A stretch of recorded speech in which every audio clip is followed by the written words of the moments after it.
I'm Andrea Dunlop, and this is Nobody Should Believe Me Case Files. Thanks for being with us today. This is the third part of our conversation about the Justina Pelletier case. If you have not listened to parts 1 and 2, please go do so. Today, I'm back with the second half of my interview with Beau Berman, the reporter who broke this story. We are picking back up with our conversation about mitoaction.org. This organization bills itself as a support group for parents dealing with mitochondrial disease, but it also appears to have a strong focus on protecting parents from, quote, false accusations of medical child abuse. This was a really fascinating part of my conversation with Beau. As always, if you'd like to support the show, a great way to do that is by subscribing on Apple Podcasts or on Patreon. You get ad-free listening plus 2 bonus episodes a month with me and Dr. Bex. And we also have a free tier on Patreon where we release certain episodes from behind the paywall periodically. Right now, I am making all of our coverage of the Justina Pelletier case free to listen to. If you would like to get in touch, the best way to do that is to shoot us an email at hello@nobodysshouldbelieveme.com. And if you or someone you know is a victim or survivor of Munchausen by proxy abuse, you can find help at munchausensupport.com. Links to both can be found in our show notes. And with that, here is the rest of my interview with Beau Berman.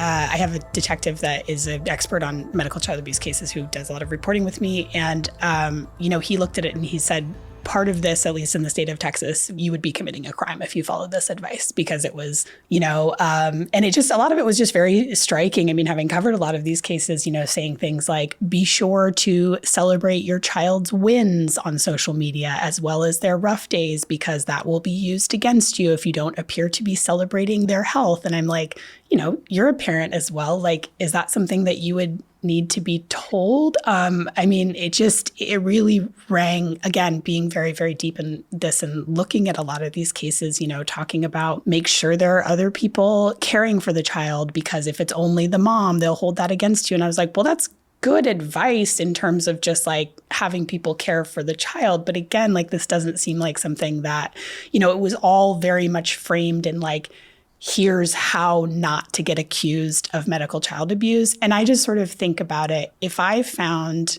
a site that was for fathers in custody battles, and the entire focus of the site was how not to get accused of sexually abusing your children, I would have a pretty strong opinion about who that site was for, and it didn't include a lot of information about medical stuff about mitochondrial disorder. It's very focused on the elements of of all the false accusations that are happening with medical child abuse. So it's very striking. And of course, when I saw the people pop up in the documentary, I was, Yeah, I think it's hard for me to comment on without having looked at it recently or seeing this myself. I think, at first blow, it sounds like it sounds strange. It sounds, a bit suspicious. I think, throughout this entire thing, I really, really pushed myself to remain open-minded as much as possible. I've seen other situations. Let's put it this way. Let's just step aside from mitochondrial disease and from, parental custody cases. But I've seen other things in life, right, where like certain systems are set up in a way that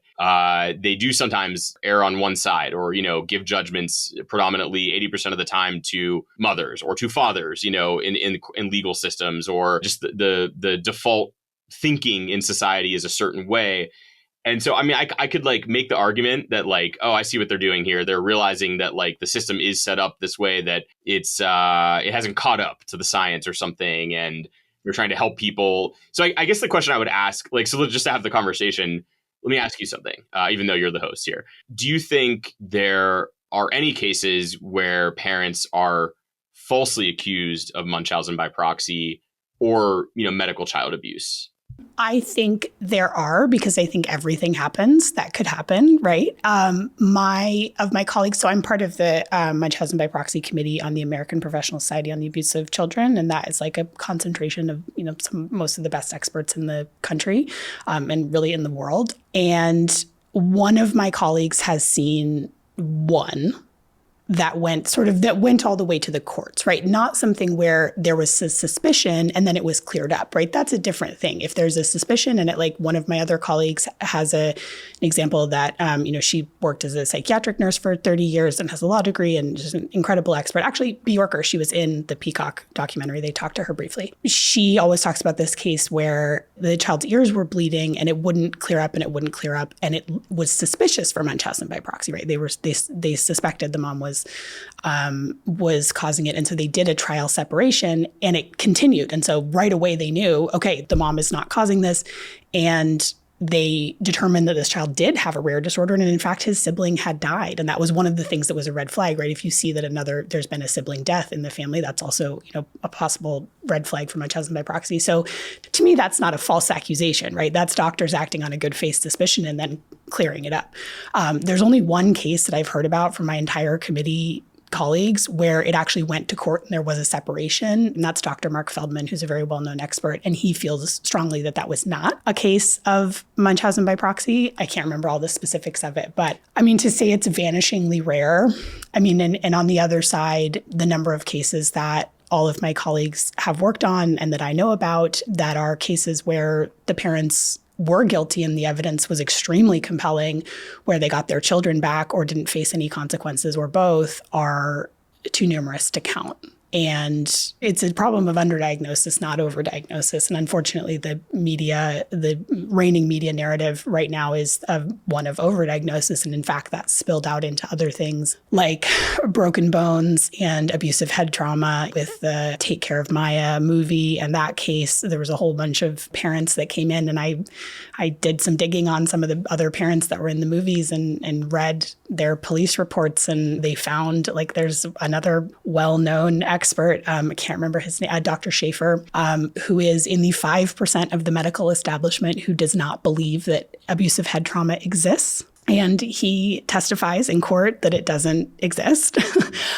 So basically, any parent that can afford him can, and this Viviana Graham, was one of the parents featured in Take Care of Maya, that was the doctor on her case. And so he's had his testimony excluded many times using what's called the Daubert motion, which is where they basically decide someone is not a credible expert, so they're going to throw their testimony out because he's just in such the minority of the medical community. Obviously, most people accept that. It used to be called shaken baby syndrome. It's now referred to as abusive head trauma, but it's the most common form of death for children under 2. It's very sad. It's very common. And there's a huge pushback on that right now. And you see, all of this sort of, when I look at this case, I really see the precursor to what's happening now with this really conspiracy theory of medical kidnapping. I'll tell you, Beau, sometimes people really think I'm sort of defending these systems. I'm not. These systems are a mess. DCF, the way the police handles these cases, even within hospitals, I think there are a lot of problems. There are a lot of families that are removed from their children unfairly. And I think that those have more to do with sort of neglect cases. And, I interviewed an expert on this last season, and we were talking about 70% of child removals don't happen because of abuse allegations. They happen because of neglect. And so that's families that don't have resources, or they're getting removed because of medical neglect when really that family just doesn't have access to good medical care. And those cases are really sad and deserve attention. Those are not the cases that people are talking about when they're talking about medical kidnapping. That is really the conspiracy theory that in a case like the Pelletiers or the Kowalski case, where it's not just a hospital, it's multiple hospitals conspired against us because, of course, the Pelletiers were reported by another hospital. That's also incredibly common, where you see when you actually peel it back, it's it's not just one doctor that has it out for you. It's not one hospital that is, has a problem. It's okay, so all of these hospitals are coordinating with each other to get a DCF order to shelter your child for what aim? What does the hospital gain from that? And that's not to say that hospitals are perfect or they never make mistakes, but I think there is this really strong narrative of the people were difficult, and so they snatched their child, right? And Lou Pelletier, to be honest, he sounds like kind of a nightmare. He was yelling at people and berating people and calling. He called the police, right? That's what happened when the shelter order happened, was because he called the police and said they're trying to kidnap my child. He sounds like a difficult guy, and certainly is a capital C character, as you said. When I talk to especially pediatric emergency room physicians, if they called DCF every time a parent was being difficult or acting wild, they would be doing it all day long, because lots of parents act not themselves when their child is in distress, or if they don't feel like the doctors are listening to them or what have you. That's just a very regular occurrence. And these are, professionals who deal with that every day. They're not going to put themselves through keeping a kid under shelter without strong evidence of abuse, really. Yeah, all that makes sense. Yeah. Yeah. So I wanted to ask you about the Martin Gottesfeld, the hacker kind of angle of this whole case. I thought this was a very curious element of the whole thing, and was just sort of interested in your impression of him and what his motivations might have been. I mean, I read the Rolling Stone article about him. I think, to be frank, I think maybe they overplayed him in a little bit of a heroic way, but I believe he recently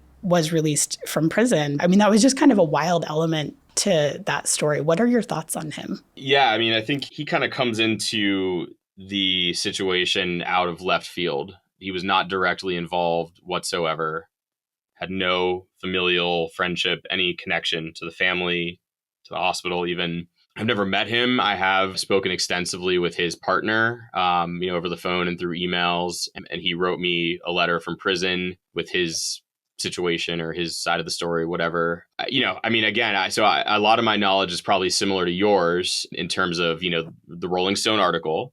And then I sort of suspect that the documentary kind of blossomed out of that Rolling Stone article as opposed to blossoming out of Justina's actual story. And, the whole Martin Gottesfeld thing is like a tangent sort of to the story. I mean, it's not the main thrust of it. It definitely makes it more like sexy, so to speak, for a documentary or even a news report. It happened, quite a while, or at least the Rolling Stone article came out quite a while after I, had already stopped like reporting actively on this case, the Pelletier story. Based on what I know from the Rolling Stone article, this is an individual who felt, maligned by the system overall and by adults and by authorities and by, there were some allegations of abuse, that he was abused when he was younger.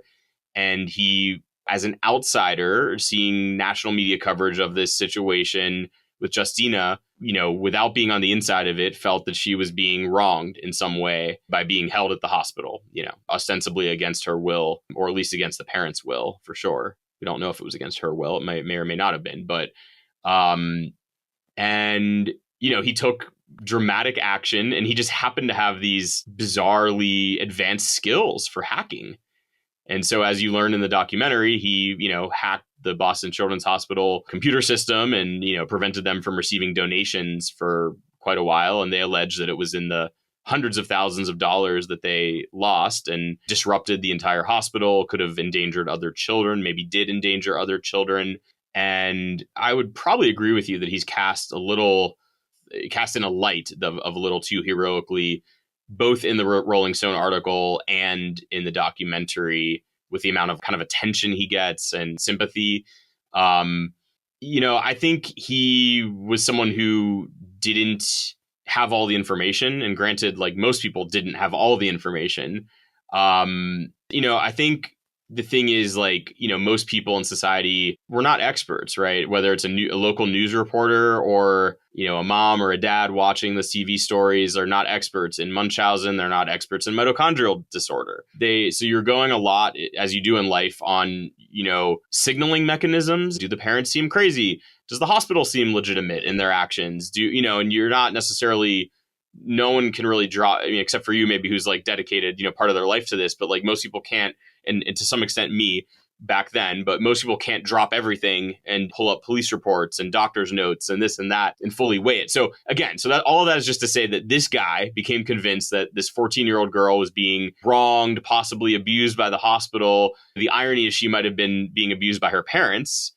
And that's why she was in the hospital, that's why the hospital was holding her, is because they alleged that she was being abused by doctors and by her parents' volition. And he took this extreme action, which, ended up becoming very, maybe salacious is the wrong word, but it was just very odd. The whole story of Martin Gottesfeld was like unbelievable. It was like something that if it was in a Hollywood movie, you would be like, well, this is corny. This is stupid. This doesn't even make sense. Like, You're like, too much, there's too not much, even guys. a plot, like not even a thread line connecting this, like that this random computer hacker who like went to high school with Mark Zuckerberg, finds out about this and decides to hack the hospital. I mean, what an extreme measure, and really like ruined his life essentially. I mean, from like an outside perspective, it certainly seems that way, given that he spent several years in like a federal prison.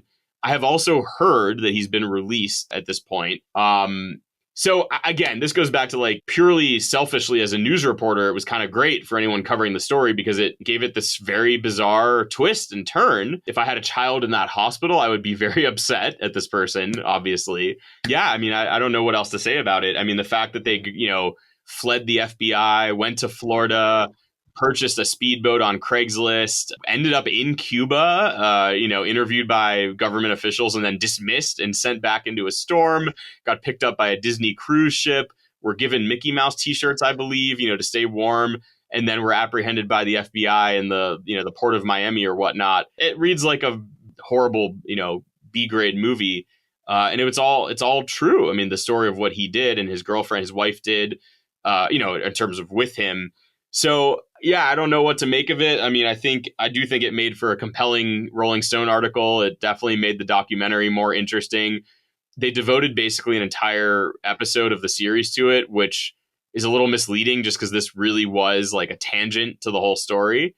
But, it was one of the more like enthralling episodes of the documentary and of the story itself, because the story really is just about a teenage girl and her family in a hospital. So yeah, anyway, it was quite interesting. It's such a strange element of the story. And like, I don't know if the same is true for you, but like reading, David Kirshner's article in Rolling Stone and like then watching, the documentary coverage of it and just doing like a little more digging on Martin, like I really vacillated between feeling some sympathy for him and then just being like, dude, like make one right decision in this whole string of like terrible, terrible decisions, right? He just, and I appreciated this because I always think about, what motivates people to do something that is an extreme action, especially when, as you said, he had nothing to do with the case. And like they gave some context of, he came from an abusive house. And then also I believe his grandfather was like abused in an orphanage in, I think, Bangladesh where they were from. And so I was like, maybe he has some ideas about sort of like institutional abuse that's this really like plugged into. And I appreciate they gave that context. And I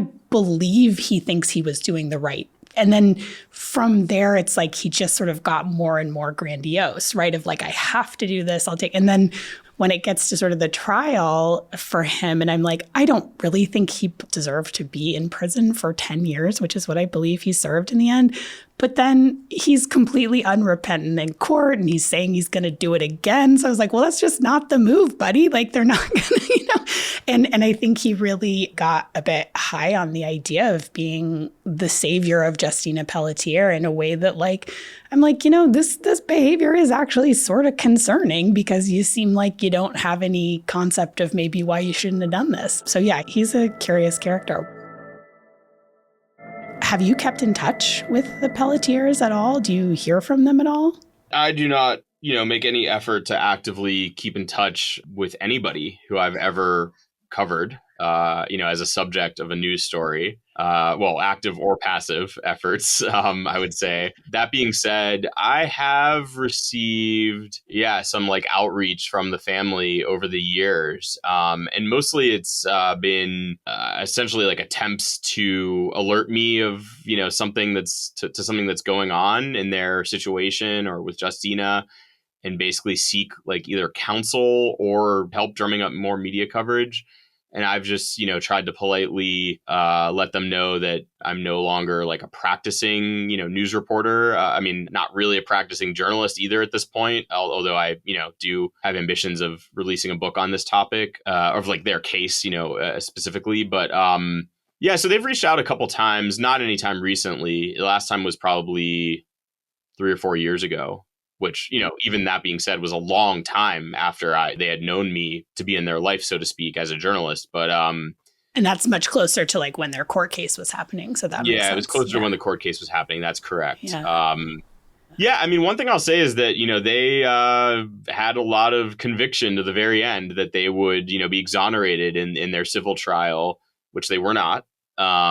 Or not exonerated, but like, because they were never like really charged with a crime, but that they would be win. Victorious. Yeah. Yeah, like metaphorically be exonerated. We'll put it that way in their civil trial, which they were not. I think Martin Gottesfeld is almost the definition of conviction. Not, someone could be convicted towards something in a good way or a bad, whether it's a good ideal or moral or a bad one. And, the people can make up their own minds about, like you said, about, whether he's a sympathetic character or an evil character in all of this.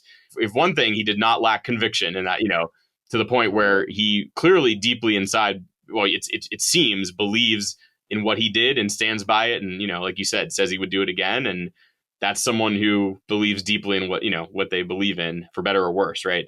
But, yeah, so I haven't really heard from the family anytime recently, a few years ago. And to me, it just spoke to the fact that they still did not have any sense of like boundaries or like sort of the way things usually work with, journalists and things like that. One of the stranger things about this whole situation, which I haven't really talked to anybody about, including, I'm trying to think if I told the documentary crew this or not, I don't think it ever came up, was that towards the very end of my coverage of the case and right before Justina came home in June of 2014, the last couple months, the Pelletiers out of nowhere had this advisor who came into the picture. And I'm actually blanking on his name right now. I have it in my notes, and he was just sort of this like quiet behind the scenes advisor is probably the best word to call him, or counsel. He was not an attorney. And I don't remember how they found him, how he came into the picture, why they trusted him so much, but he would be around like during interviews. He would be at their house sometimes. He would call me and like start telling me things. And he basically felt like a spokesperson, like a PR person, public relations. And he was pretty like charming, pretty like seemed relatively savvy and somewhat like charming, so to speak. And that's probably the mark of a good PR person. But one of the strangest things is, as it was all wrapping up and I was basically done covering it, like I think I had told them at one point, like, okay, like you can stop calling me, like I'm no longer reporting on this. So you're kind of doing it for no reason at this point. I was like, I am going to write a book about this. I hope to. But other than that, there's no real reason to like be calling me so much. And I remember him saying, well, do you want me to act as your literary agent? And I was like, what? I was like, that would be like wholly inappropriate given that you're completely biased in this. Number two, are you a literary agent? And he was like, no, but I own a publishing company or something to that effect in Boston. And he's like, I know what they do. I can basically do it. And it was just very strange to me. So that was a whole thing. Some other red flags about the whole situation were some of the people, the family got involved with, who to me just didn't seem like very intelligent politicians. I'll put it that way. Whether it was the Mike Huckabees of the world or the Michelle Bachmans, they just didn't strike me as the most logical or intelligent politicians, but they definitely glommed onto the case and, made the family feel special and heard, and that was one of the things is they so often to me, honestly, being on like, to some extent, the inside of like, well, just being inside their house and getting to know them to some extent, was that they just didn't strike me as nefarious. Like, as much as I wanted to find that smoking gun of like, oh my God, they're doing this on purpose. They're terrible people. And maybe, if Munchausen is a psychological condition, then maybe there would never be that, smoking gun, or maybe it wouldn't manifest as being done on purpose. But they mostly just seemed inept, like kind of like they had no one to talk to and no one would listen to them. And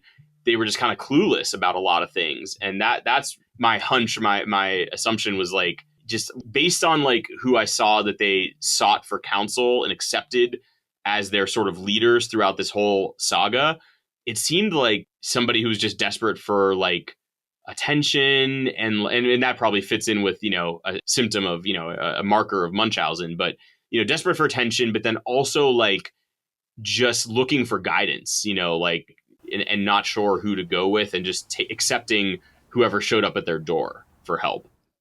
Yeah, and just sort of chaotic, sounds like. Yeah. Yeah. Do you know anything about how Justina is doing today after all of this? So I think at some point, like years ago, after I was done covering the case, like maybe one of Justina's sisters added me as like a Facebook friend. And I think I, accepted the friend request thinking like, this is probably harmless because I'm no longer involved in this case. And if I'm going to write a book about it, it probably helps me to, keep some contact with them, I guess. I've seen like a few photos of her over the past few years, but I do not know how she's doing specifically. And I haven't had like any communication with them for a few years, outside of like a phone call a few years ago where they called me and talked for a while, but I don't even remember, the nature of it really. So no, I don't know. I mean, I know that my understanding is she's alive and that she is living with the family, I believe. I don't know that for sure. I vaguely remember seeing some like photos of her on horses again. Yeah. So Yeah, I mean, I gather she had a stroke a couple of years ago that then led to some more debilitating stuff. And I believe it was since the trial that she had her colon removed. So she's had some pretty serious health stuff since she's been back with her family. And I mean, I certainly think, one of the things that struck me that came out during the trial when Lou was describing this situation to the media, and one of the things that took off, and I think one of the things that sort of snagged Marty Gottesfeld was this idea that like she was being tortured there, or she was debilitating, she was really like backsliding while she was at Boston Children's. And, what we figured out when they were able to testify was that actually that was one of the longest periods in her life that she had not been extremely heavily medicated and didn't undergo any invasive procedures. And that to me is very striking because that's a true separation test, which is one of the most compelling pieces of evidence you can have in these cases. And also I think there were just a couple of details when they were talking about doing her like occupational therapy while she was there, because that's, if you suspect someone has somatoform disorder or conversion disorder, I think they're pretty similar, if not the same thing, where, it's a physical manifestations of a psychological condition, is they were describing that she couldn't brush her teeth, that they were having to reteach her to brush her teeth. And I just thought, like, that's very striking for a 15-year-old. Like, again, how do you have a 15-year-old that is ice skating at one point, can't brush their teeth? They didn't really talk that much about sort of her arms or anything. And so those details just really, really stuck with me. I worry about her, I guess, is my last sort of. Yeah. So, I mean, just on the point of the teeth brushing and stuff like that, I mean, one thing I noticed from the get-go was how, like, infantilized she was in her demeanor. I mean, I'd never met her until the day she came home, but just through photographs and stories and things they said, she was very, like, I think that's a word, infantilized, like an infant, like very treated like a baby and, like, acted like a child, like someone who was not 14. And now she's in her early 20s. And I don't know about her life right now. I think it is extremely like striking and, suspicious that she's had this stroke and the colon removed, if that's the case, or another major medical intervention, whatever it is, since coming home from the hospital. I think that, well, it's first of all sad for her, number one, but number two, doesn't bode well in terms of the parents making a case that, this was all on the hospital and this was all Boston Children's fault and bad doctors and some secret plan to research her or whatever they accuse them of. It doesn't look good, right? Like you said, the fact that she had at least some semblance of stability in her health while she was there in the hospital, comes home and then has these major things that she's undergone. And so I think it's like worth discussing, she came back home. So number one, why did they ever let her go back home? This is just me playing like devil's advocate, like just thinking this through. Not, again, like I literally have no stake in this, but I'm just wondering, like, why did they let her go home? Could have been partially my fault, media pressure, I guess. But, we've been covering this for a long time and would present, many sides of it, even people who said, even evidence indicating that maybe she should be in the hospital. So I'm just wondering, why was she let go to begin with, to go back home? And then furthermore, this is public, like, that she's had this stroke and it was in the docuseries. I've heard some of this stuff, which I hadn't recalled until you said it, but now it reminds me of that. So if that's the case, if she had her colon removed, what doctor's doing that, willing to do that, number one, without like asking a lot of questions. And number two, why haven't officials stepped in? Because it's not that big of a secret if we all know about it. It was in a docuseries to possibly take custody. I mean, now she's an adult, so I guess that's part of the issue. But there's still such a thing as like abusing somebody, right? Whether they're a child or an adult or someone like being held captive, whatever you want to call it. Maybe it's a lot harder. Maybe that's the answer to my own question. Once the person's an adult, maybe the last opportunity to intervene would have been when she was a teenager, before she turned 18, and maybe now it's too late. Anyway, these are all just questions I have, now that I'm not directly involved in this. It's very sad and simultaneously kind of fascinating of what's going on now at this juncture. And Is anybody looking out for her? If assuming the parents aren't, which maybe they are, but like if they're not doing the right things for her, then is anybody out there able to advocate for her?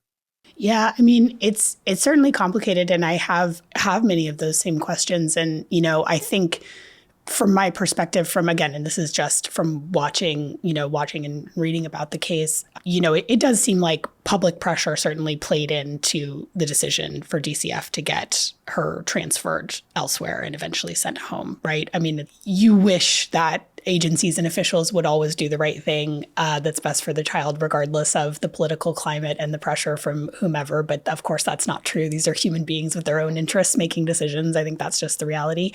I'm very curious about why there was never a police investigation, because certainly something that meets this level and where you have a child who's sheltered for that long, there certainly should have been a police investigation. And to my knowledge, there wasn't. So that's like a whole other question, right? Yeah. Because custody is one thing, but like there's all kinds of things that you can find out in a police investigation that you can't in DCF, and vice versa. So there always should be both working together.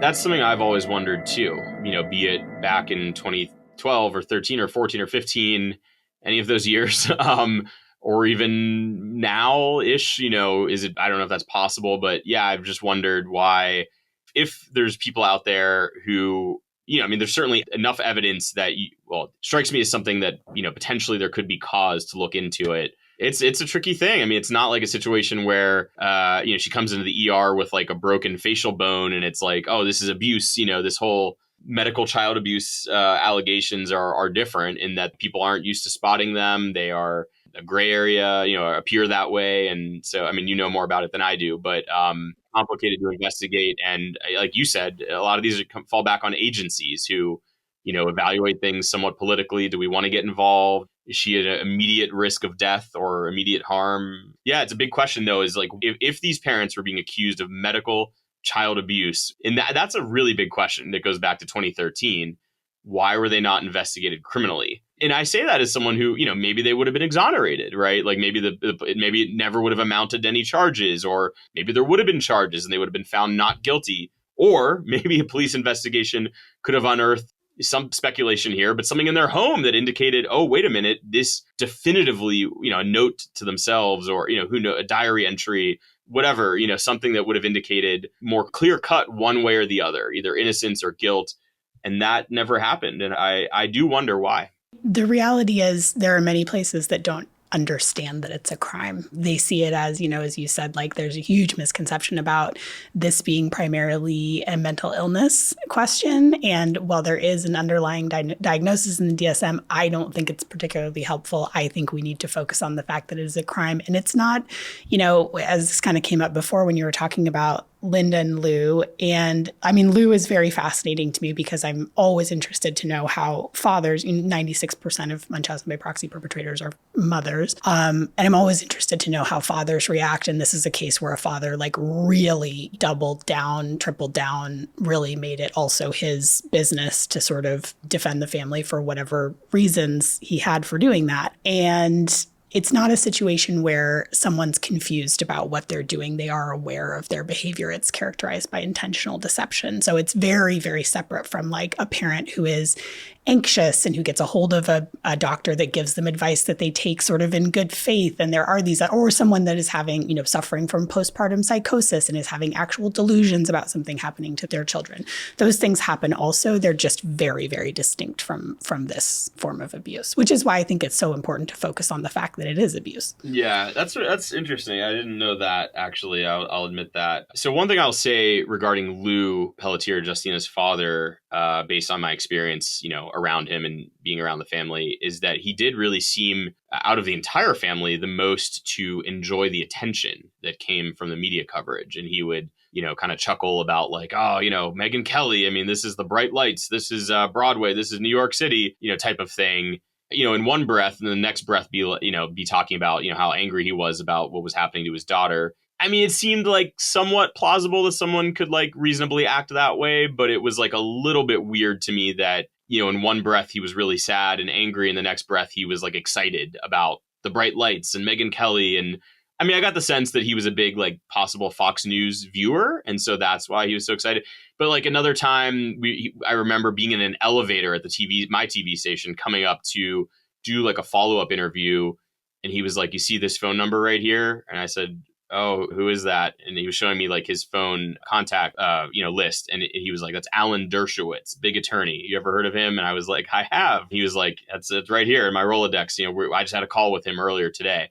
So there was something about him that, liked the cause celebrity, of the ordeal, which was like a little strange because like if you were, truly concerned about your child, I think you either would, number one, not care about any of that, or two, you would secretly like internally care, but kind of hide it. Like, you'd be like, oh, this is cool, but like, I don't want to show that because I'll look like a crazy person if I'm excited about the attention I'm getting.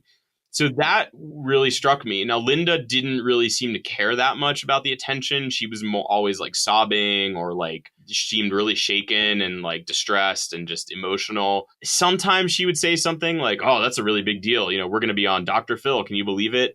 But she was much less so concerned about celebrity, about attention. But Lou, very concerned about it, very like excited about it. But I didn't know what to make of it because sometimes it just seemed like kind of chummy, as if I was like, I don't even know how to put it, like a neighbor or a friend or something who he would brag to about. Like it just, yeah, I don't know. It seemed more like oblivious to like how this made him look than like, again, nefarious, or like I didn't know. It was another very odd wrinkle to the whole situation. Yeah, I mean, and I think we can leave room for the fact that parents that are in a situation like this, and I also am in the position of talking to, most of the people I talk to, I'm talking to them about the very worst thing that ever happened to them in their lives. And I'm immensely like admiring of people that are vulnerable enough to share their story publicly. I think that can help other people. I think that can really help educate. I think all kinds of good things that can come from that. And I think it can feel very validating to have someone listen to you. And certainly if you're a Fox News lover, having Megyn Kelly validate and listen to your story could certainly, like, I think anyone can understand that even if it's bad circumstances, that could feel good. And you're right. It's a little odd. And I think to the degree that you're like, Lou did come across as like pretty ready for his moment in the spotlight. Like, and that was a little off-putting. It was a little off-putting. You hit the nail on the head there. And that's really what I chalked it up to, was that this was like extreme validation for them after months. Because, sometimes people I don't share about the backstory or they don't know is that this happened initially in February of 2013. I didn't, walk into their lives as a news reporter until August of 2013. So, 6 months had gone by of no validation, essentially. And, I was one of the first people who just would even listen to them and like take notes on what they were saying at a bare minimum. So, and then, the fact that I worked at a Fox affiliate, I think, was something they were really excited about just from like a personal standpoint. So, yeah, I think you're exactly right. It was extreme validation, and simultaneously it was still a little weird of just how excited he was. But that's really how I like felt about a lot of this whole situation, was that, and again, I don't want to like dumb it down to like, do like both sidesism necessarily, because I'm aware that it can be problematic, but I will say that like I'm a firm believer that like two things can be true at once, if not three, if not four. And I think society a lot of times loses sight of that. This was one of those examples where it was simultaneously understandable that they felt validated and he felt excited because his like favorite, news network was covering his story, his situation, but it was also really weird. Yeah. And I always worry specifically where this plays in with Munchausen by proxy cases in particular, because attention is such a huge part of the motivation for doing these things. And so, and I think you did responsible reporting on this case and kept it balanced. And as you said, like I once believed too that very strongly that most journalists were, staying neutral and had their ethics in place. And I've seen some very, what I consider really unethical reporting on this topic, not the Pelletiers specifically. I think actually most of the reporting, the Boston Globe did a series on this that was very well balanced as well. But, more recent cases like Mike Hicksenbach's Do No Harm series, where they are really, to my mind, playing into the perpetrator's narrative. And again, I say perpetrator because I've looked into a bunch of these cases, way too strongly, right? And the risk that you can take is that you are actually becoming part of the abuse. If you are too strongly coming down on the side of the perpetrator when the evidence saying something else,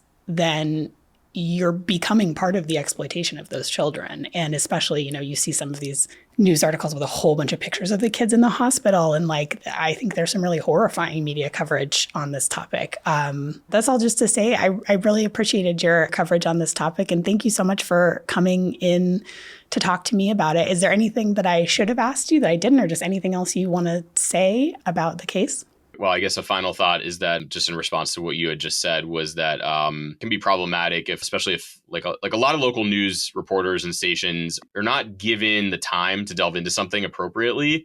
And so if they do a one-off story about a local girl is in the hospital accused, and her family says it might not, it's the hospital's fault. And then they never follow up on it. Right. And, that can be super problematic. Looking back on it, I think that, the coverage that I did was fair and reasonable, given the information that we were able to obtain. And, we went pretty far to try to flush it out as much as possible.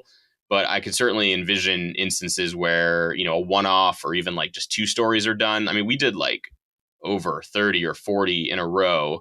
For example, with the Pelletier case, the first conversation I had with them, and I started Googling like their situation, like this must have been covered already, and saw that they were doing like a fundraiser for Justina and had like little like Livestrong style like bracelets for her with butterflies on them. And it struck me as like very strange. Like if she was kidnapped, so to speak, why would you just be doing like this little fundraiser that felt kind of very lighthearted and fun, so to speak? And so I guess what I'm trying to say is that if a TV station or a newspaper covered that without doing enough research, it could be misleading and, potentially damaging. I agree with that. And so, yeah, I do think that journalistic coverage of these types of cases does deserve as much research as possible and, an open mind, but also, the willingness to not engage in false equivalency. And I don't think that, my coverage did that. And I think, perhaps if I covered it 10 years later with the availability of more social media and other things, it might look a little different. But again, I think part of the issue on this too, and issue with many news stories, is that people are not necessarily inherent experts in the matter they're covering. So they're, as a reporter, you're kind of becoming a mini expert on something very quickly, as best as you can, and going, trying to present as much fact or just information as you can that's vetted and true on a micro level, but you might not be getting into to the macro issues of the situation as much as you possibly could. So yeah, it was nice to see the documentary done on this case, and I do think it was something that was quite an important case, and it remains to be seen what's going to end up happening with Justina's life. Well, thank you so much for being with us, Beau. And do keep me posted on your book. I don't know if you know this, but my whole background is in book publishing, and I'm an author myself. So would be happy to talk to you about that, and would just love to hear. And if that's coming out, then we'll have you back on the show. All right. That would certainly be interesting to our audience. Yeah, thanks a lot for your time and having me on the podcast. Nobody Should Believe Me Case Files is produced and hosted by me, Andrea Dunlop. Our editor is Greta Stromquist, and our senior producer is Mariah Gossett. Administrative support from Nola Carmouche.